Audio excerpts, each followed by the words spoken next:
السلام علیکم دوستو، آج ہم اس ویڈیو میں اس قوم کے بارے میں آپ کو بتانے جا رہے ہیں کہ اللہ رب العزت نے اس قوم کو بہت بڑی طاقت دی، بہت بڑی نعمت دی، بہت قد والے بنائے، بہت قوت والے بنائے، لیکن اپنی پیغمبر کی بات نہ مانی، بہت برا انجام ہوا۔ اس ویڈیو میں ہم دیکھیں گے کہ اس ویڈیو کے بعد ہم حضرت موسیٰ علیہ السلام کے تفصیلی واقعات بیانے جا رہے ہیں۔ کمنٹ میں اپنا رائے ضرور دے کہ ہم پارٹ پہ جائیں، یعنی 5 منٹ کی ایک پارٹ بنائیں گے یا ایک ساتھ تفصیل میں 1 گھنٹے والے ویڈیو بنائیں۔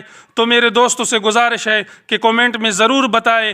وَإِلَىٰ عَادٍ أَخَاهُمْ هُودًا قَالَ يَا قَوْمِ اعْبُدُوا اللَّهَ مَا لَكُم مِّنْ إِلَٰهٍ غَيْرُهُ أَفَلَا تَتَّقُونَ قَالَ الْمَلَأُ الَّذِينَ كَفَرُوا مِنْ قَوْمِهِ إِنَّا لَنَرَاكَ فِي سَفَاهَةٍ وَإِنَّا لَنَظُنُّكَ مِنَ الْكَاذِبِينَ۔ میرے دوستو، قوم عاد کی طرف اللہ رب العزت نے ہود علیہ السلام کو بھیجا۔ ہود علیہ السلام نے ان کو دعوت تبلیغ دی۔ قوم عاد بڑی طاقتور قوم تھی، بڑی قد و قامت والی قوم تھی۔ اللہ رب العزت نے اس کو 60 گز کا لمبا قد دیا تھا، لیکن یہ قوم نافرمان تھی۔ میرے دوستو، قوم عاد کون تھی؟ تھوڑا ان کا پس منظر بتانے جا رہے ہیں ہم۔ عاد حضرت نوح علیہ السلام کے بیٹے سام علیہ السلام کی اولاد میں سے ہے۔ 5ویں نسل 5ویں پشت میں آتی ہے، اس کا نام عاد تھا۔ اسی وجہ سے وہ سارا قبیلہ، سارا شہر، سارے بستیاں عاد کے نام سے مشہور ہوئے۔ میرے دوستو، قرآن کریم میں عاد کے بارے میں مختلف الفاظوں میں مخاطب کیا ہے۔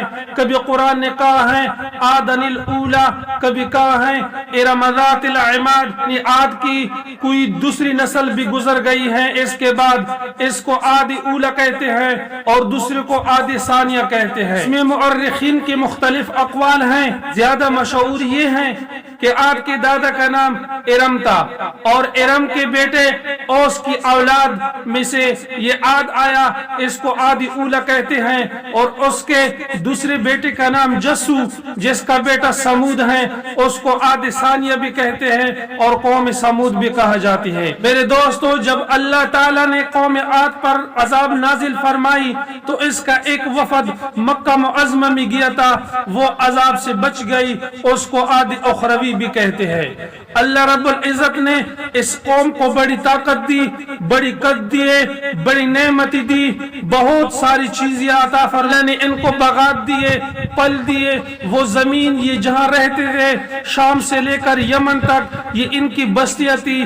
اللہ رب العزت نے اس کے بہت باغات دیے، ہر قسم کی نعمت دی، لیکن وہ اپنی نعمتوں کو شکر ادا کرنے کے باوجود اس نے بتوں کا عبادت کی، اپنی نبی کو بات کو جھٹلایا۔ جب ہود علیہ السلام نے ان کو کہا قال یا قوم اعبدوا اللہ ما لکم من الہ غیرہ، اے قوم میں آپ کو یہ کہتا ہوں، یہ تبلیغ کرتا ہوں کہ اللہ تعالیٰ کے سوا کسی کا عبادت مت کرو۔ افلا تتقون، آیا تم لوگ نہیں ڈرتے ہو؟ ہود علیہ السلام نے یہ مختصر سی دعوت اس لیے دی، عذاب کی تفصیل نہ بتائی، کیونکہ قریب ہی نوح علیہ السلام کی قوم اللہ کی عذاب سے تباہ ہوئی تھی۔ وہی عذاب ان لوگوں کے ذہنوں میں ابھی تک موجود تھی، لیکن یہ قوم اپنی بت پرستی میں مست رہے، اللہ کی نعمتوں کو جھٹلایا، اللہ کی پیغمبر کو جھٹلایا۔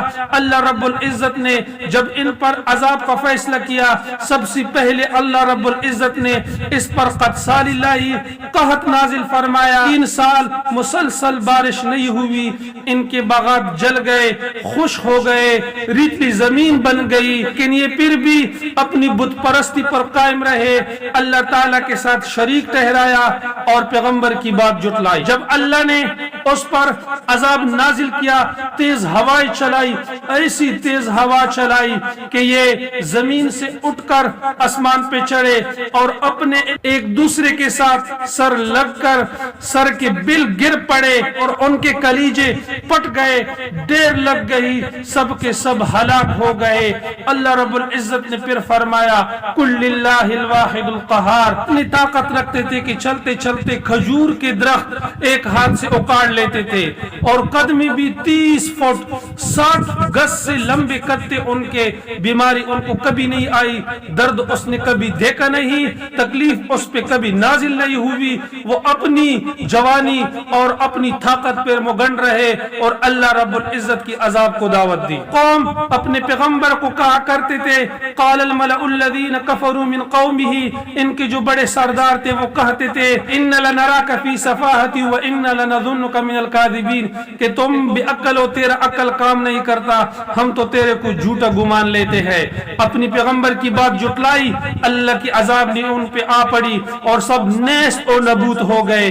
پھر آخر میں اللہ نے کہا, قل للہ الواحد القہار, اب تو دیکھ بادشاہی کس کی ہے, زوراور کون ہے, طاقتور کون ہے. میرے بھائیو, یہ قوم عاد کا مختصر واقعہ میں نے آپ کو بتایا. امید ہے کہ یہ مختصر سی ویڈیو آپ کو اچھی لگی ہو. برائے کرم میرے بھائیو, پیار سے اپنے دین کی اطاعت کرو, اپنی اللہ کی بات کو مانو, اپنے دین پہ قائم رہو, اللہ سے اپنی گناہوں کو معافی مانگا کرو.